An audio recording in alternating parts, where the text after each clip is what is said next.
Today we're looking at how do we know what happened in the past. Hello, welcome to the Daily Bellringer World History. Please don't forget to subscribe and take a look at the questions down in the description. Also, don't forget to check out dailybellringer.com for more resources that go with many of the Bellringer videos. World history is a fascinating topic, but also a complex subject to study. Why? Well, for much of world history, people had not developed a system of writing to keep records of what had happened. This time period is known as prehistory or prehistoric.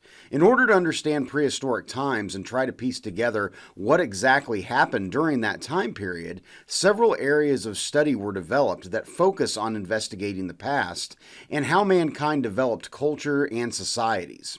One area of study that strives to piece together the past is anthropology. Anthropologists study the origins and development of people and societies. They do this by studying different cultures of the past and present, and by culture I am referring to customs and the way of life of a particular group of people. The art they create, how they work, their religious practices, or what food they ate are all part of a society's culture.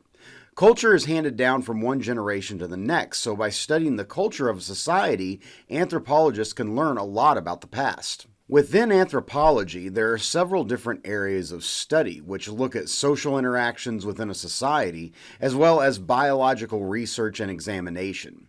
One focus of study within the field of anthropology that is key for historians to understand the past before history was written is the field of archeology. Archaeologists study artifacts left by civilizations of the past, and by artifacts I'm referring to objects and items made or used by people of the past.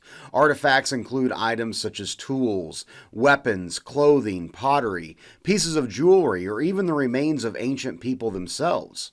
Artifacts are basically anything ancient people might have used on a daily basis that still remain and have not completely deteriorated due to time.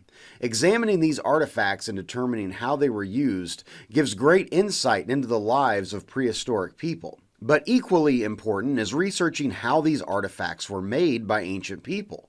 Were the tools made by chipping away at rocks, by using other stones? Were sharp tools developed to cut sticks or wood to shape it into something usable? These are questions archaeologists study.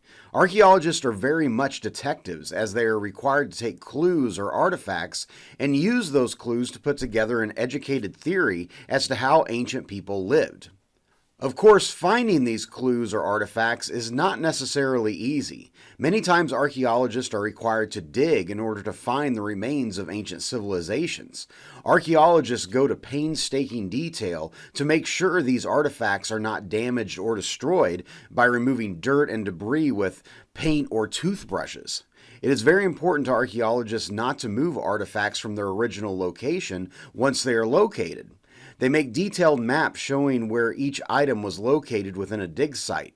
By mapping out the location of each artifact, archaeologists can piece together what life was like for ancient people.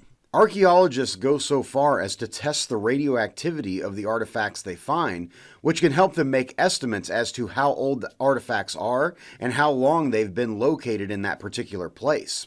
Much of the work of anthropologists and archaeologists is then studied by historians. Historians study artifacts as well, but spend even more time studying written records and taking pieces of evidence to then write histories of certain societies and people.